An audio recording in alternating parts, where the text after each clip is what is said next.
Welcome back to Now You Know. I'm Scotty with 5 Point, and today we're going to be covering how to program an individual product on the Velocity 8-head pressure fryer. For those of you who are unfamiliar with programming on a fryer, what we're doing is essentially taking time, temperature, and pressure settings and customizing it and saving it to the control panel for your individual products. The Velocity can store up to 160 products in total on the control panel. So let's start with doing just one.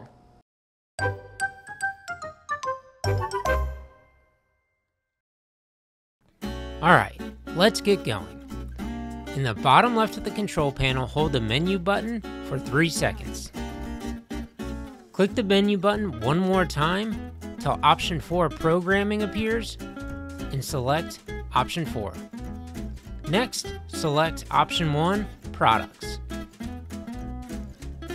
Enter the super secret code 123 to access your product menu. By using the plus or minus sign on the right side, you can scroll between different products that you would like to customize. Once you've selected your product, hit the right arrow till we get our first option, name change. In the bottom left corner, click the button that has change next to it.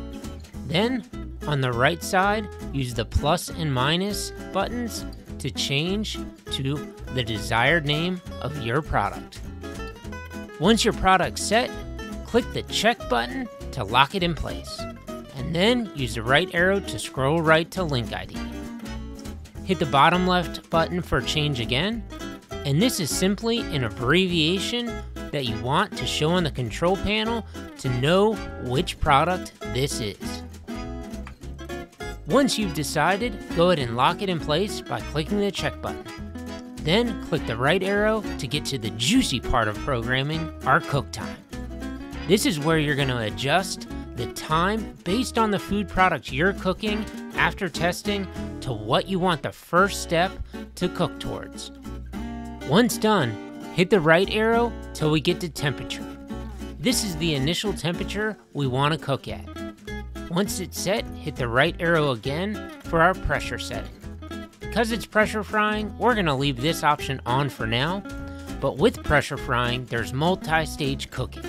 So once this is set and you hit the right arrow, we get to step 2, which means you can adjust the time and temperature in the middle of the cook cycle so it changes to get your desired look for the final product.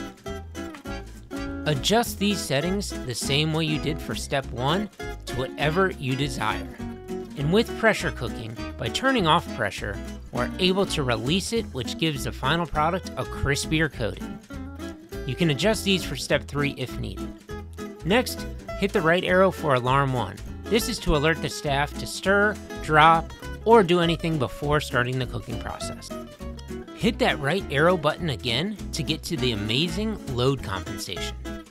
Load compensation will detect the temperature of the oil and automatically slow down or speed up your timer based on how large of a batch of product you're cooking.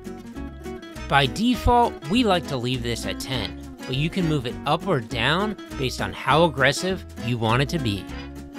By hitting the right button again, we get to load comp reference set point. This is the temperature where load compensation kicks.